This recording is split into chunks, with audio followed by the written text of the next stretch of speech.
تو حضور نے فرمایا جب کوئی خاتون حاملہ ہوتی ہے نا تو اللہ اسے اتنا ہی ثواب دیتا ہے جتنا جہاد کرنے والے کو ثواب دیتا ہے، اور جب بچہ پیدا ہوتا ہے تو اللہ تعالیٰ اسے شہادت کا درجہ عطا کرتا ہے، اور جب وہ بچوں کو دودھ پلاتی ہے تو رب اسے غلام آزاد کرنے کا ثواب عطا کرتا ہے۔ میری بہنوں، ماں، بچیوں، یاد رکھو مرد کے بھی حق ہے، اور رسول کریم صلی اللہ علیہ وسلم نے جو فرمایا ہے ہم اس میں کمی پیشی کے حقدار نہیں ہے، یاد رکھنا ان کے بھی حقوق ہے۔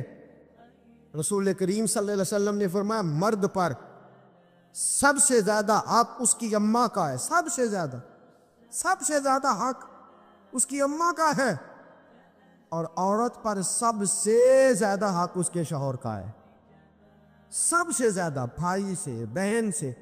اگر وہ پسند نہیں کرتا ملاقات کرنا تو نہ کر، اگر وہ، اور حضور سید عالم صلی اللہ علیہ وسلم نے فرمایا بی بی نمازیں پڑھے، روزے رکھے، تلاوتیں کرے، لیکن اس کا خامن ناراض ہو، اللہ اس کی کوئی نماز قبول نہیں فرماتا، اللہ اس کا کوئی روزہ قبول نہیں فرماتا، اس کی کوئی تسبیح قبول نہیں فرماتا۔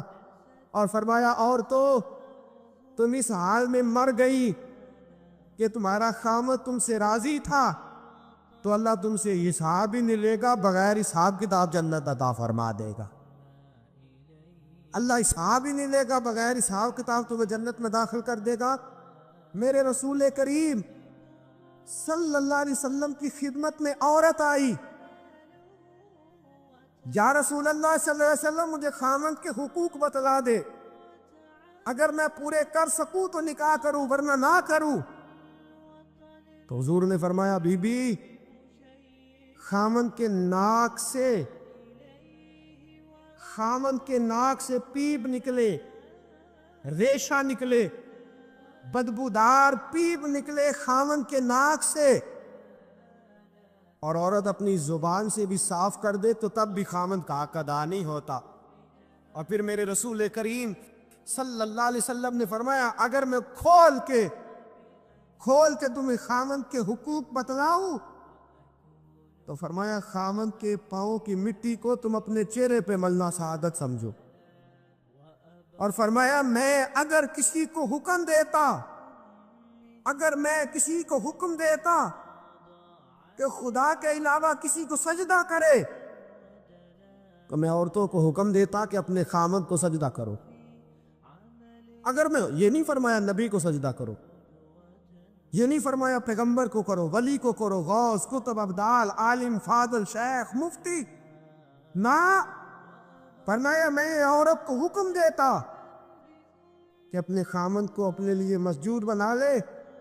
میرے عزیزو یاد رکھیے گا اتنا بڑا حق، اتنا بڑا، اور یاد رکھیں یہ مطالبے صرف بی بی سے نہ کیا کریں کہ تو میرا یہ بات بیٹی کو سکھائیں، یہ بہن کو سکھائیں، ہم لاڈ کر کے ماتھا چوم کے چیزیں دے کے ہم یہ کہتے ہیں تو بڑے لاڈوں سے پلی ہوئی ہے۔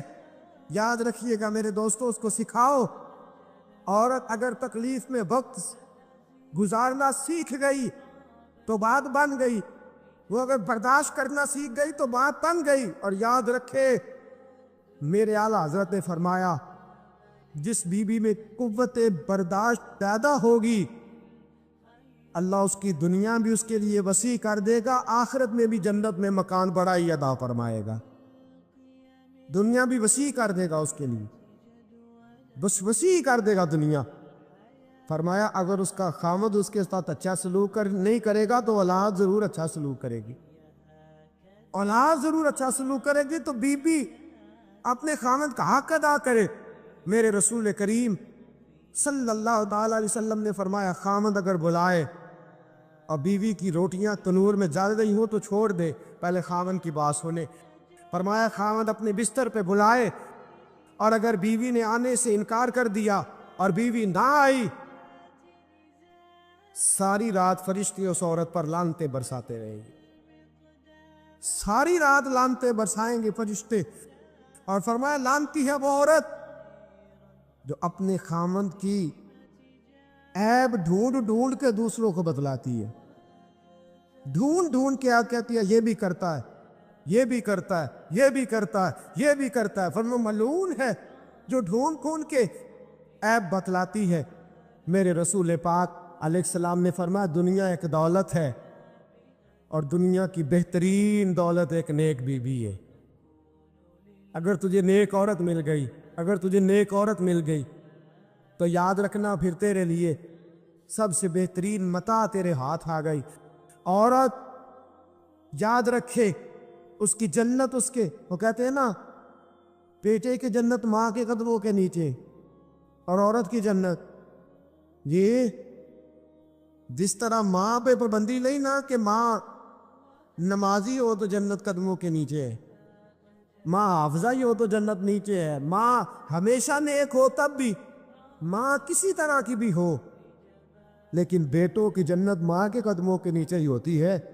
تو بیوی یاد رکھ، شوہر تیرا کسی طرح کا بھی ہو، تیری جنت شوہر کے قدموں سے ہی وابستہ ہے، تیری جنت اسی۔ اور پھر پڑھے لکھے ہونے کا مطلب یہ کوئی نہیں کہ میں طلاق لے لوں اور میں جناب میں نے BA کیا ہوگا، میں روٹی پکا کے کھا سکتی ہوں، مجھے تیری ضرورت نہیں، میرا بھائی بڑا رئیس ہے، میرے ابا جی کے بعد بڑے پیسے ہیں، مجھے کما کے دے لیں گے۔ یاد رکھ پڑھا لکھا اس کو نہیں کہتے جو باتیں زیادہ کر لے، پڑھا لکھا اس کو نہیں کہتے جو مقابلہ زیادہ کر لے، پڑھا لکھا اس کو نہیں کہتے جو جواب کے اندر تنقید زیادہ کر لے۔ پڑھا لکھا وہ ہوتا ہے جس کا حوصلہ پڑھا لکھا ہوتا ہے۔ پڑھی لکھی بیوی وہ ہوتی ہے جو فرما بردار زیادہ ہوتی ہے، پڑھی لکھی وہ ہوتی ہے جو آداب سے زیادہ آگاہ ہوتی ہے، پڑھی لکھی عورت وہ ہوتی ہے جو خاوند کی عزت زیادہ کرتی۔ میرے رسول پاک صلی اللہ تعالی علیہ وسلم نے فرمایا میں نے دوزخ میں عورتوں کو زیادہ دیکھا ہے۔ حضور کیوں؟ فرمایا ایک تو اللہ کی ناشکری کرتی ہے، بات بات پہ رو پڑنا بیویوں نے، بات بات یہ کوئی نہیں وہ کوئی نہیں، ایسا نہیں۔ اگر میری بہنیں ناراض نہ ہو جائے، مائیں ناراض نہ ہو جائے تو مجھے ویسے تلاش ہے اس بیوی کی جو سکھی ہو۔ اگر اس کو اپنے گھر میں سارا سکھ ہے نا تو اس کو بھائیوں کا دکھ شروع ہو جائے گا۔ میرا وہ جو 9 بھائی ہیں نا، میرے نام ایک ہی اولاد کوئی نہیں، لہذا میں بڑی دکھی ہوں۔ بھئی 8 کی ہے تو خوشی کر لے، تو نہ رو۔ کہتی ہے باقی تو سارے ٹھیک ہے، 11 بہنیں ہیں، وہ جو 11ویں ہے نا اس کا خامند اچھا نہیں، بھی تو نہ اپنے گھر میں رونا ڈال۔ روتی رہتی ہے، ناشکری کرتی رہتی ہے، ہر وقت ناشکری، کچھ نہیں کچھ نہیں کچھ نہیں۔ اور بخاری کے لفظ ہے، بیویوں یاد رکھنا، یہ حضور کا فرمان پیش کرنے لگا بخاری کے، فرمایا ساری عمر خامند اپنی بیوی کے ساتھ اس نے سلوک کرے، ایک دن سلوک نہ کر سکے تو کہتی ہے جب سے تیرے گھر آئی ہوں میں نے تو سکھ پایا ہی کوئی نہیں۔ یہ بخاری ہے۔ فرمایا ساری زندگی احسانات کر، تو ایک دن نہیں نہ دیتا تو کہتی ہے وہ فلانی بڑی سکھی ہے، وہ فلانی بڑی اچھی ہے فلانی۔ اور نبی پاک صلی اللہ علیہ وسلم نے فرمایا وہ عورت بڑی بدبخت ہے کہ جو اپنے خامند کے سامنے دوسرے مردوں کی فضیلت بیان کرتی ہے، کہتی ہے وہ دیکھے نا میرا جیٹ، میرا دیور، میرا فلانا بہنوئی وہ کتنا اچھا ہے۔ اور میں جو دوسروں کی خوبیاں اپنے شوہر کے سامنے بیان کر کے اپنے شوہر کی گردن جھکاتی ہے، بڑی بدبخت ہے، بڑی بری حرکتیں کر رہی ہے۔ عزیز دوستو یاد رکھیے گا بیویاں، یہ ساری باتیں ہم نے سکھانی ہے، یہ ساری چیزیں ہم نے عورتوں کو بتلانی ہے، یہ سارے کام کاج ہم نے عورتوں کو سکھانے۔ میرے رسول پاک صلی اللہ تعالی علیہ وسلم نے فرمایا اچھی بیوی وہ ہوتی ہے جو نیکی میں مددگار ثابت ہوتی ہے۔ اچھی بیوی کون ہوتی ہے؟ جو نیکی میں حضور نے ایک دعا دی، نبی پاک کی دعا لینی ہے، چاہیے دعا حضور کی، دعا حضور دینے لگے۔ اللہ کرے ہم سب یہ دعا حاصل کرنے والے بن جائیں۔ حضور نے فرمایا یا اللہ میرے اس امتی پر رحم فرما جو سویرے اپنی بیوی کو نماز کے لیے جگاتا ہے، اور اگر نہیں اٹھتی تو اس کے چہرے پر پانی چھڑک دیتا ہے۔ بخاری مسلم۔ فرمایا اے اللہ اس بیوی پر رحم فرما جو سویرے اپنے خامند کو نماز کے لیے جگاتی ہے، سویرے اپنے خامند کو نماز کے لیے جگاتی ہے، اور اگر نہیں اٹھتا تو اس کے چہرے پہ پانی چھڑک دیتی ہے، لیکن کہتی ہے اٹھیے۔ فرمایا یہ صالح عورت کی علامت ہے، اور پھر اپنے گھر کا خیال رکھے۔ حضرت سیدنا صدیق اکبر رضی اللہ تعالی عنہ کی صاحبزادی حضرت اسماء بنت ابی بکر صدیق، حضرت زبیر بن عوام، یہ رسول پاک صلی اللہ علیہ وسلم کے پھپھی زاد بھائی ہے، اور نبی پاک نے ان کو جنت کی خوشخبری دی 10 مبشرہ صحابہ میں سے۔ حضرت زبیر بن عوام رضی اللہ تعالیٰ عنہ، حضرت زبیر بن عوام کے ساتھ حضرت صدیق اکبر رضی اللہ تعالیٰ عنہ کی بڑی صاحبزادی حضرت اسماء بنت ابی بکر صدیق کا نکاح ہوا تھا۔ حضرت اسماء کہتی ہیں میں اپنے باپ کے گھر سے گئی، سیدنا صدیق اکبر کو اللہ نے بڑا مال دیا ہوا تھا، بڑی دولت تھی، نوکر چاکر تھے، بڑا کچھ تھا۔ فرماتی ہیں لیکن جب میں اپنے شوہر کے گھر گئی کوئی کام کاج کرنے والا نہیں، کوئی مدد کرنے والا نہیں۔ فرماتے ایک گھوڑا ایک اونٹ میرے شوہر کا، فرماتی ہیں گھوڑے کے لیے گھاس بھی میں لاتی اور کھجوروں کی گٹھلیاں چن کے لاتی، چکی میں لا کے پیستی اور اونٹ کے لیے غذا تیار کرتی۔ فرماتی ہیں میں سارے گھر کا کام کاج کرتی، اور حد میری فرما برداری کی یہ تھی کہ باہر ایک آدمی سودا بیچنے آیا اور مجھ سے کہنے لگا تو اجازت دے تو تیرے دیوار کے سائے میں کام کاج اتنا کرتی ہوں کہ اپنے شوہر کے جانوروں تک کی دیکھ بھال کرتی ہوں۔ باہر ایک آدمی سودا بیچنے والا آیا، کہنے لگا اسماء اگر اجازت دو تو تیری دیوار کے سائے میں بیٹھ کر میں چیزیں فروخت کر لوں؟ تو فرماتی ہے نہیں، میں نہیں اجازت دیتی، یہ میرے شوہر اس مملکت کے سربراہ ہے، میرے خاوند آئیں گے تو ان سے پوچھ کے تمہیں سائے کی اجازت دو گی۔ شوہر آئیں گے تو پوچھوں گی، وہ کہیں گے تو سائے میں سودا بیچ سکتا ہے۔ حضرت اسماء بنت ابی بکر کہتے ہیں شکوہ کوئی نہیں، گیلا کوئی نہیں، کوئی کسی قسم کی بات نہیں، ہاتھوں پہ چھالے پڑ گئے۔ فرماتی ہے کام کر کر کے میں تھک گئی، وقت سے پہلے بوڑھی ہونے لگی۔ میرے ابا جی نے حضرت صدیق اکبر رضی اللہ تعالیٰ عنہ نے ایک غلام بھیجا، ایک خادم بھیجا کہ میری بیٹی تھک گئی ہے کام کر کر کے۔ فرماتی ہے ڈائریکٹ نہیں بھیجا، حضور کی خدمت میں عرض کیا کہ یا رسول اللہ اگر آپ مہربانی فرمائیں تو زبار سے کہہ دے میری بیٹی ہے وہ تھک گئی ہے، میں ایک نوکر دے دیتا ہوں کام میں ہاتھ بٹائے گا۔ فرماتی ہیں جناب صدیق اکبر نے حضور سے کہا رسول کریم نے میرے گھر میں وہ ملازم بھیجا تو میں نے اپنے آپ کو آزاد سمجھنا شروع کیا۔ دوستو، ماؤں بہنوں بچیوں، یاد رکھو تم بڑی شہزادیاں ہو۔ وہ کسی دانشور کا کال دیکھ رہا تھا، وہ کہہ رہا تھا کہ کوئی عورت اپنے شوہر کے گھر میں ملکہ نہ بھی ہو تو اپنے باپ کے گھر میں شہزادی تو ضروری ہوا کرتی ہے، اپنے شوہر کے گھر میں ملکہ نہ بھی بن سکے تو اپنے باپ کی شہزادی ضرور ہوتی ہے۔ لیکن کونین کی شہزادی کا نام حضرت فاطمہ الزہرا ہے۔ سیدہ فاطمہ الزہرا رضی اللہ تعالیٰ عنہ چکی پیستی ہے۔ حضرت فاطمہ اور میرے دوستو جتنے بھی گھر کے کام بی بی کر لے، کبھی چھالے دیکھے آپ نے کسی کے ہاتھوں میں؟ شہزادی کونین کے ہاتھوں میں چھالے ہوتے تھے۔ علامہ سبوری نے لکھا ہے اتنی پریشانی کا عالم ہے، غربت ہے، شہزادی کونین کہ دو جہاں کے شاہ ہے، پاس کچھ رکھتے نہیں، دو جہاں کی نعمتیں ہیں ان کے خالی ہاتھ میں۔ ایک دن حضرت علی سے شکوہ کوئی نہیں کہ آپ خرچہ نہیں دیتی، کہنے لگی مجھے پتا ہے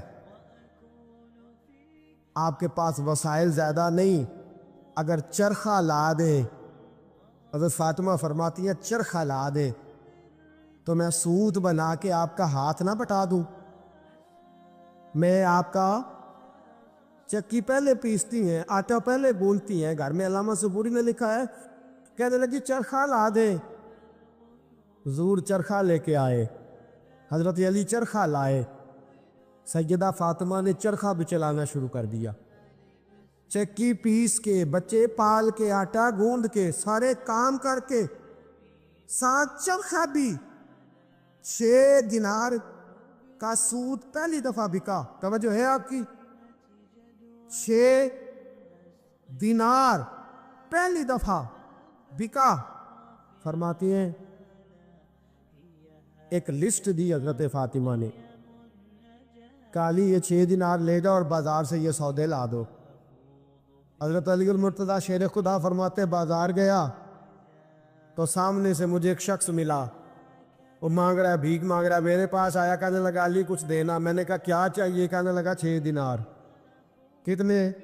فرماتے ہیں الہی ماجرا کیا ہے؟ جیب میں ہاتھ ڈالا، یہ مصطفیٰ کا گھرانہ ہے، یہ رسول اللہ کا گھرانہ ہے، اور تیری نسل پاک میں ہے بچہ بچہ نور کا، تو ہے نے نور تیرا، سب گھرانہ ہی نور کا۔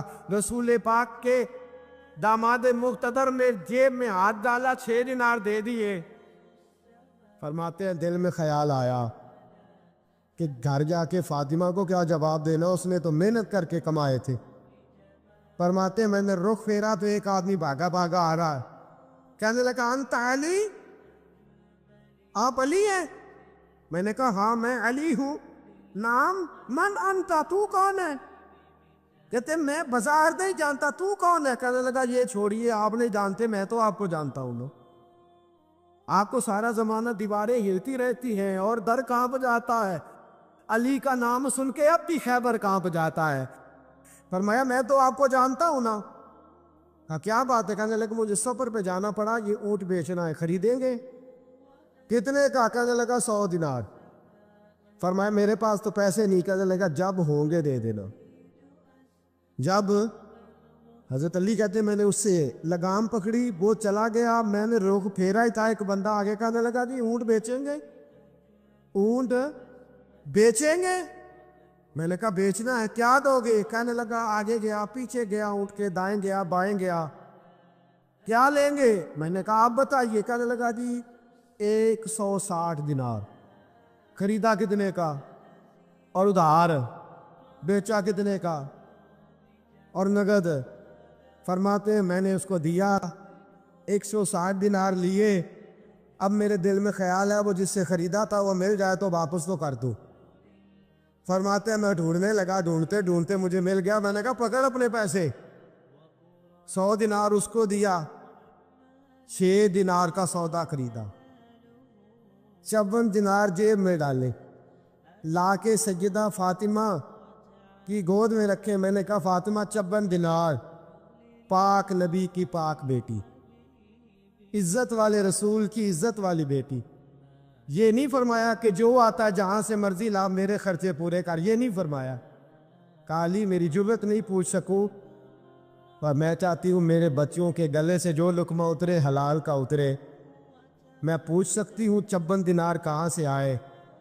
حضرت علی کہنے لگے کونین کے بادشاہ کی بیٹی، 100 دینار تیرے، 6 دینار تو درویش اور فقیر لے گیا، 100 دینار کا اونٹ خریدا، 160 کا بیچا، 6 کا سودا لے آیا، 56 واپس لے آیا۔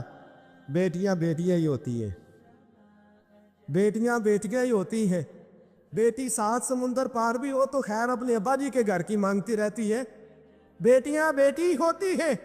حضرت فاطمہ کہنے لگی جائیے پہلے جا کے حضور کو تو بتا کے آئیے، اس برکت کے بارے میں حضور کو تو بتلا کے آئیے۔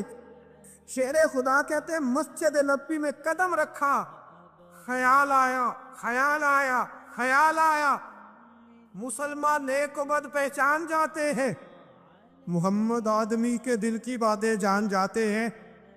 فرماتے خیال آیا، رسول کریم نے مسکرا کے فرمایا علی دیکھا میری بیٹی کے 6 دیناروں کی برکت، دیکھا میری شہزادی کے 6 دیناروں کی برکت، فرمایا تجھے پتہ ہے بیچ کون گیا ہے اور خرید کون گیا ہے؟ کہا سنیا میں نہیں جانتا۔ فرمایا جو اونٹ بیچنے آئے وہ میکائیل تھے اور جو خرید کے لے گئے وہ جبریل امین تھے۔ فرمایا جو آئے وہ جبریل، جو آئے بیچ گئے میکائیل تھے اور جو لے گئے اور بندوبست کرا رہا تھا میرا مولا خدا قدبیر مجلس بود، بندوبست کرا رہا تھا میرا رب، میرا رب بندوبست کرا رہا تھا بہنوں بیٹیوں۔ فرمایا جو بھی اچھے عمل کرے چاہے مرد ہو چاہے عورت ہو، وَهُوَ مُؤْمِن، شرط یہ ہے کہ مومن ہو۔ فَلَنُحْيِيَنَّهُ حَيَاتًا طَيِّبَةً، فرمایا ہم اسے پاکیزہ زندگی عطا فرما دیں گے، حیات طیبہ دے دیں گے اسے، پاکیزہ زندگی۔ شرط کیا ہے؟ من عاملہ صالحا، نیک عمل کرے۔ کون سے عمل کرے؟ اٹھنا بیٹھنا کھانا پینا چلنا سونا جاگنا محتاط ہو اس کا، وہ نیکی کرے۔ قرآن پاک کے لفظوں کے حسن پر غور فرمائیے گا، فرمایا فَلَنُحْيِيَنَّهُ حَيَاتًا طَيِّبَةً، ہم ضرور اسے پاکیزہ زندگی عطا فرما دیں، صاف ستھری زندگی، معیاری زندگی، خوبصورت شب و روز، آئیڈیل زندگی جس کو لوگ کہیں گے، وہ والی زندگی اسے دیں۔ اور دوسرے مقام پر سورہ طٰہٰ کی آیت نمبر 124 میں فرمایا وَمَنْ أَعْرَضَ عَنْ ذِكْرِی، جو ہمارے ذکر سے منہ پھیرے گا، جو ہمارا کھا کے چہرہ کسی اور طرف کرے گا، جو چلے گا ہماری زمین پر لیکن توجہ کسی اور طرف ہوگی، آسمان کی چھت ہماری بنائی ہوئی لیکن اس کے خیالات کہیں اور ہوں گے، فَإِنَّ لَهُ مَعِيشَةً ضَنْكًا، فرمایا ہم اسے تنگ زندگانی عطا کر دیں، اس کی زندگی تنگ ہو جائے گی، اس کی معیشت تنگ ہو جائے گی۔ گناہ زندگی کو تنگ کر دیتے ہیں، نیکی زندگی میں آسانی پیدا کرتی ہے۔ آپ کو اگر زندگی میں سکون چاہیے ہو تو آپ کسی غریب کی خدمت کر کے دیکھیں، اللہ کتنا سکون عطا کرتا ہے۔ آپ بڑے پاورفل بھی ہیں، بڑے طاقتور بھی ہیں اور بڑے باوقار بھی ہیں، لیکن کسی کو گالی دے کے آپ کا دل کبھی ٹھنڈا نہیں ہوگا، تکلیف ہوگی، اس کے اندر آزمائش ہوگی۔ ڈاکٹر ریسرچ کرتے ہیں، ڈاکٹر وہ کہتے ہیں گناہ کرنے سے آدمی جسمانی طور پر کمزور ہوتا ہے، لیکن وہی عمل اگر وہ بطور نیکی کرتا ہے تو اللہ اس میں اسے قوت عطا فرماتا ہے، اسی عمل میں اللہ اسے قوت عطا کر دیتا ہے۔ میں صرف اشارہ دے رہا ہوں، اس بات کی تفصیل میں نہیں جانا چاہتا۔ میرے عزیز یہ یاد رکھیں کہ نیکی آپ کو سکون دے گی، نیکی آپ کو ٹھنڈا کرے۔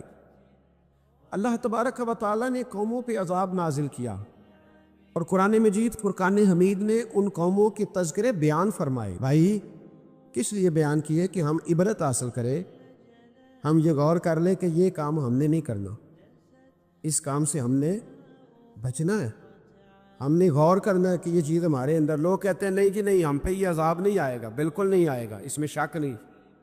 پر اللہ نے بیان کس لیے کیا تھا؟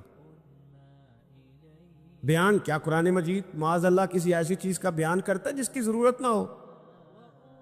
قرآن پاک نے ایک ایک حرف ایسا بیان کیا جس کی مسلمان کو ضرورت تھی۔ قوم نوح کا ذکر فرمایا قرآن پاک نے، حضرت نوح علیہ السلام کی قوم کو حضرت نوح علیہ السلام نے 1500 سال سمجھایا ہے۔ 15، کچھ لوگوں نے 950 سال لکھا ہے نا، اعلیٰ حضرت نے لکھا 1500 سال عمر ہوئی حضرت نوح علیہ السلام۔ اللہ تعالیٰ بندے کو جلدی سزا نہیں دیتا، بلکہ قرآن مجید میں ایک جگہ رب کریم اس طرح بھی فرماتا ہے کہ جب بندے مجھے بھول جاتے ہیں تو میں ان کے لیے نعمتوں کے دروازے کھول دیتا ہوں۔ بندہ سمجھتا ہے کہ میں کچھ تو ہے نا کہ میرے اندر کہ میں جدھر جاتا ہوں خیر ہی خیر ہو جاتی ہے، وہ سمجھتا ہے کہ میری عقل ہے، حالانکہ اللہ اسے ڈھیل دیتا ہے، اللہ اسے ڈھیل دیتا ہے۔ گناہوں کی سزا کے 3 طریقے ہیں۔ ایک ہے متنبع کرنا، تنبیہ کرتا ہے اللہ، بندہ متنبع ہو جاتا ہے، یہ اللہ کا بہت بڑا احسان ہوتا ہے۔ ایک ہوتا ہے مہلت دینا، اور ایک تیسرا ہوتا ہے اللہ خفیہ تدبیر کرتا ہے۔ تھوڑا سا سمجھیے گا، انسان پر کوئی آزمائش آئی، فوراً اس کی چھٹی اس نے کہا کہ وہ فلاں جگہ غلطی کی تھی تب ایسا ہوا ہے۔ ہوتا ہے نا کئی دفعہ آواز آتی ہے نا اندر سے، چلیں بول دے کچھ نہیں ہوتا آپ کو، اللہ جانتا ہے یہاں کوئی کچھ نہیں کہے گا آپ کو، اور ہماری تو ویڈیو بھی نہیں گھومتی، یعنی خبر بھی نہیں ہو کہ کس نے ہاں کر دی کس نے نہ کر دی۔ آپ بغیر ٹینشن کے بات چیت کریں، آج کچھ نہیں ہوتا انشاءاللہ تعالی۔ آتی ہے اندر سے آواز، میں آپ سے اس لیے ان چیزوں کی تصدیق کراتا ہوں کہ باقیوں کو بھی آتی ہے کہ نہیں، اس لیے تصدیق۔ کبھی کوئی کسی جگہ انسان پریشان ہوتا ہے تو محسوس کرتا ہے کہ وہاں مجھ سے ہوتا ہے نا جی، جس کو یہ نصیب ہو جائے بڑا خوش نصیب آدمی ہے۔ حضرت مولا علی فرماتے ہیں اگر تجھے دنیا میں سزا مل گئی تو بچ گیا ہے، سمجھ پھر اللہ کرم کرے گا، آخرت میں سزا نہیں دے گا۔ اور یہ یاد رکھ لے، وما اصابکم من مصیبت فبما کسبت ایدیکم ویعفو عن کثیر۔ اللہ فرماتا ہے دنیا میں تجھے جو بھی تکلیف پہنچتی ہے وہ تیرے ہاتھوں کے کرتوتوں کی وجہ سے پہنچتی، ویعفو عن کثیر، فرمایا کثیر گناہ تو میں ویسے ہی معاف کر دیتا ہوں۔ یہ جو تیری زندگی میں دکھ ہے نا، یہ بھی میری قلیل سزائیں ہیں۔ یہ کثیر پر سزا، یہ قلیل ہے، قلیل یہ جو تمہاری زندگی میں تکلیفیں انسان کو سزا ملتی۔ حضرت فضیل بن عیاض رحمۃ اللہ تعالیٰ علیہ گھوڑے پہ بیٹھے تھے، گھوڑا شرارت کرنے لگ گیا، اچھلنے لگ گیا، کودنے لگ گیا، تو حضرت فضیل بن عیاض نیچے اترے، ایک کونے میں جا کے نماز کی نیت باندھ لی، 2 رکعت نماز پڑھی، پھر دیر تک استغفار پڑھتے رہے، روتے رہے، دعا کرتے رہے، واپس آئے۔ خادم عرض کرنے لگے حضور سمجھ نہیں آئی، گھوڑے نے تھوڑی سی شرارت کی، وہ بدکا ہے، آپ نے اس کو چھوڑا ہے اور چھوڑ کر کے آپ نماز میں لگ گئے۔ تو حضرت فضیل بن عیاض فرمانے لگے جب بندہ اللہ کی نافرمانی کرتا ہے نا تو جو چیزیں اس کی فرما بردار ہوتی ہیں وہ اس کی نافرمانی کرنے لگ جاتی۔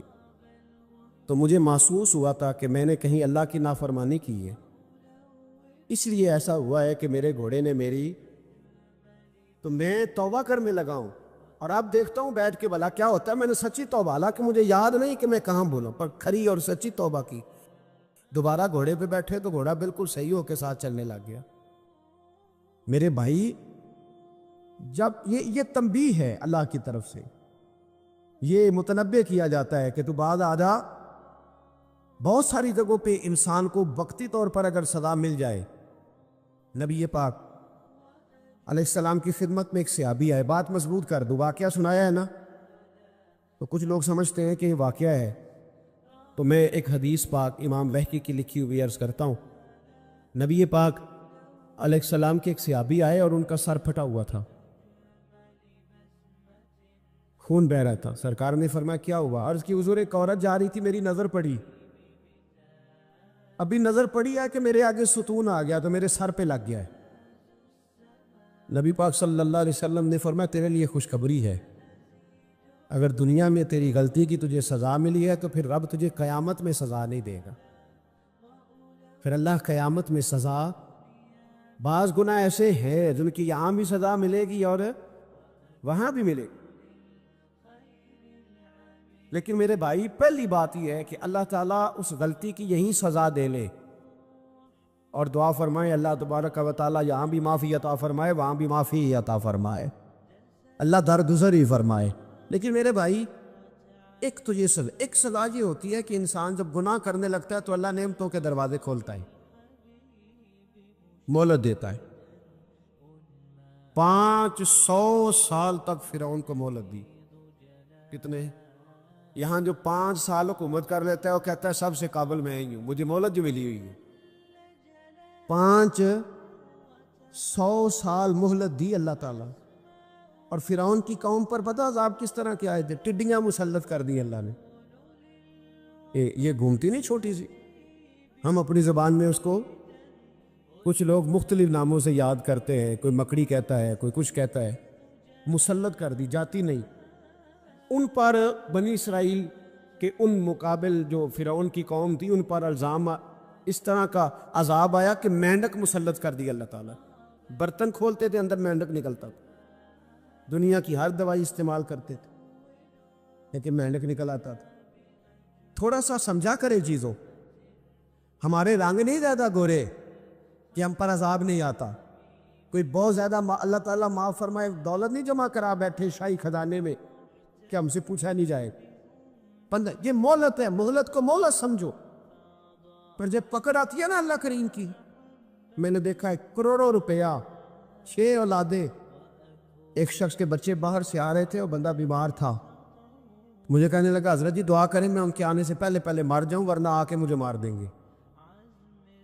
دعا کرے. اتنی بے سکونی، کروڑوں روپیہ پڑا تو یہ عذاب نہیں؟ کوئی ضروری ہے کہ پتھر ہی برسیں گے تو سمجھ آئے گی؟ یہ جو سگا بیٹا بوڑھے باپ کے قریب سے گزر جاتا ہے، سلام نہیں لیتا، تو اس کو عذاب نہیں سمجھتے؟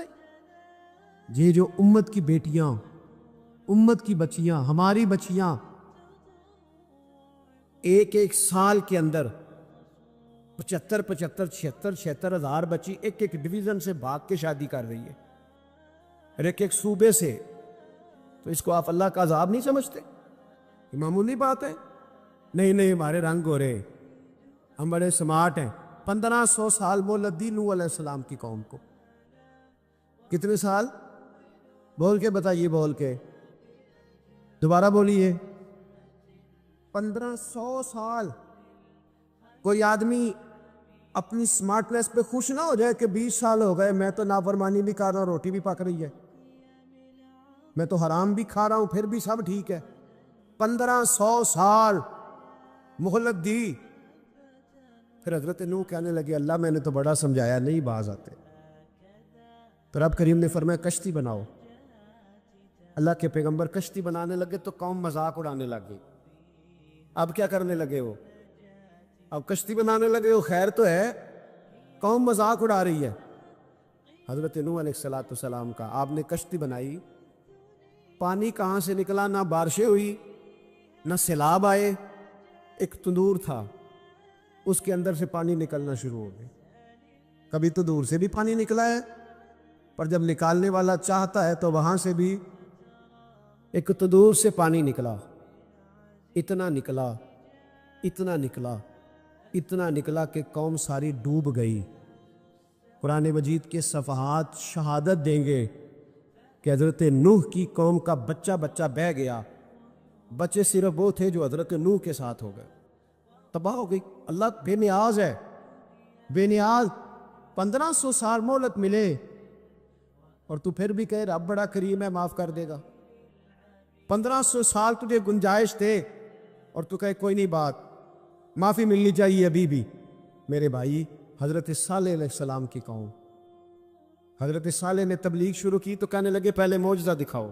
جی آج تو نہیں لوگ معجزے مانگتے.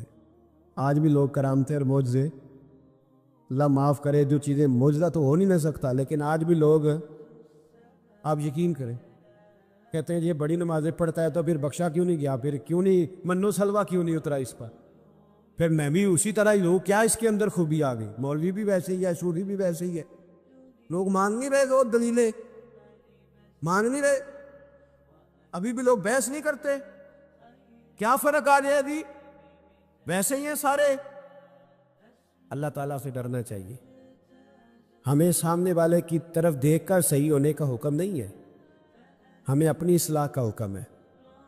اپنی طرف دیکھ کے اپنے آپ کو ٹھیک کرنے کا. الزام لگا کے گزر جانا، اس کا کوئی مطلب؟ سنو اور یاد رکھو. حضرت صالح علیہ السلام سے کہنے لگے پہلے معجزہ دکھائیں. تو حضرت صالح علیہ السلام نے فرمایا اونٹ کہاں سے پیدا ہوتے ہیں؟ کہاں؟ اونٹنی کے بطن سے. فرمایا آؤ میں تمہیں پہاڑ کے اندر سے اونٹنی پیدا کر کے دکھاتا ہوں. کہاں سے؟ پہاڑ کے اندر سے. حضرت نوح ساتھ لے کے گئے تو پہاڑ کے اندر سے اونٹنی نکلی، اور اونٹنی بھی گابن تھی، اس کے پیٹ میں بچہ. اور اونٹنی اتنا دودھ دیتی تھی کہ ساری بستی دودھ پی جاتی تھی، پھر بھی دودھ بچ جایا کرتا تھا. لیکن حضرت نوح علیہ السلام نے فرمایا اب تم نے دیکھ تو لیا ہی اسے، یہ جتنا دودھ دے گی روٹی بھی اتنی کھائے گی. ایک دن تم سارے پانی پیو گے، ایک دن یہ سارا پانی پیا کرے گی. ایک دن تم سارے باقی جانوروں کو گھاس کھلاؤ گے، ایک دن یہ اونٹنی. اور اونٹنی کا نام کیا؟ ناقۃ اللہ، اللہ کی اونٹنی. کس کی اونٹنی؟ نام کیا ہے؟ اللہ کی. یہ اللہ کی اونٹنی ہے. تو حضرت نوح علیہ السلام کی اونٹنی. فرمایا اس کی بے ادبی نہ کرنا.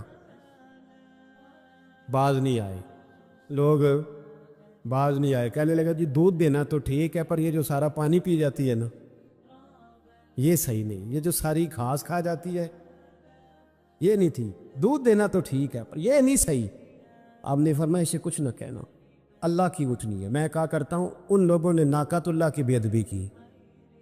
حضرت نوح علیہ السلام کی اونٹنی کی ٹانگیں کاٹ دی. صالح علیہ السلام اور دیکھو اللہ بڑا بے نیاز ہے، اگر پیدا کرنا جانتا ہے تو حفاظت کرنی نہیں جانتا؟ لیکن رب کریم نے فرمایا نہ کرنا، انہوں نے ان کے پیر کاٹ دیے، کانوں پہ چھریاں لگائیں۔ اونٹنی جب مر گئی، اونٹنی اللہ تبارک و تعالیٰ کی وہ اونٹنی جب مر گئی تو حضرت صالح علیہ السلام کی قوم پر رب کریم نے زلزلہ بھیجا۔ اذا زلزلت الارض زلزالہا، زلزلہ آیا، ساری قوم تباہ ہو گئی۔